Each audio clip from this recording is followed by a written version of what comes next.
आज श्रावणातला पहिला सोमवार आणि नागपंचमीसुद्धा. तुम्ही हे गाणं ऐकलंय का? शिवशंभोचा हार गळ्यातील तू भूमीचा स्वामी. जुनं मराठी गाणं.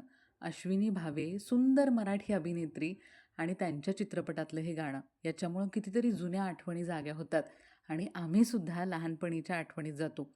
आम्ही आमच्या लहानपणी आदल्या दिवशीच मेहंदी काढून घ्यायचो. साडी नेसायचो, सुंदर बांगड्या घालायचो, त्याच्यानंतर पिवळं पवतं घालायचो स्वतःला आणि नागोबाला सुद्धा सुंदर नटून गल्लीत फेर धरायचो आणि गल्लीतल्या महिला नागपंचमीची सुंदर सुंदर गाणी सांगायच्या. त्यात अनेक माहेरच्या, भावाच्या आठवणी गुंफलेल्या असायच्या. आदल्या दिवशी भावाचा उपवास करायचा, भावाच्या दीर्घायुष्यासाठी प्रार्थना करायची आणि ज्यांना भाऊ नाही त्यांनी नागराजालाच भाऊ मानायचं.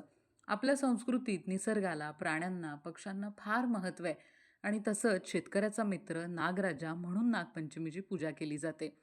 मग त्या नागपंचमीनिमित्त सगळं भाजकं खायचं आणि या दिवशी धपाटे घेऊन घरोघरी वाटायला जायचं.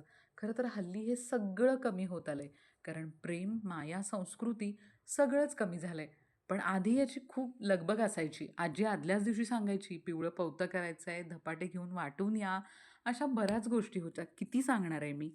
आणि मग संध्याकाळी फेर धरायला सुरुवात व्हायची. काही ठिकाणी गौरीचे फेर आजपासून धरले जातात आणि गौरीपर्यंत एक एक गाणं वाढवत नेलं जातं. आणि मग काही ठिकाणी झोपाळेसुद्धा बांधले जायचे आणि त्या झोपाळ्यांवर गाणी गायली जायची. लाईफ फास्ट होतंय याचं वाईट वाटतंय, पण काही ठिकाणी आजही संस्कृती जपली जाते आहे.